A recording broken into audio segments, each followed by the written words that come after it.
All right, folks, let's take a look at absolute dating, and we're going to do some more work with half-lives today. So remember, this is all based off of radioactive isotopes. Remember, an isotope is an element that has a different number of neutrons and the same number of protons. So remember, that number of protons is what determines what type of an atom something is. So if the proton number changes, okay, a different element gets formed. So let's take a look, and let's take a look at the rate of decay of a radioactive isotope. So here we are working with imaginary element D. We are starting with 100 particles of that element. Let's see what happens over time. After 1,000 years, the count remaining is 90. So I'm going to get rid of all of those ones that have decayed. After 2,000 years, we have 81. Go ahead and get rid of those that have decayed. Remember to be writing these in your table. After 3,000 years, there are only 73 remaining. After 4,000 years, only 66 remain. So as we can see, some of them are decaying every 1,000 years. Our goal is to figure out what the half-life of this element is. After 5,000 years, we are at 59 remaining. After 6,000 years, we're at 53 remaining. 7,000 years, 48. 8,000 years, 43. 9,000 years, we're at 39.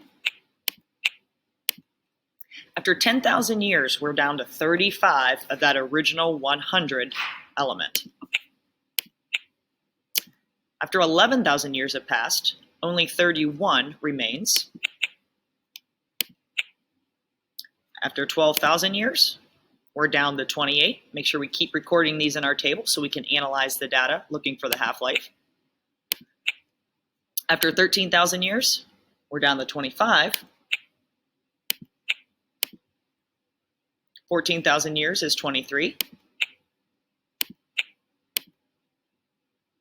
15,000 years is 21. 16,000 years, we're down to 19. 17,000 years is 17.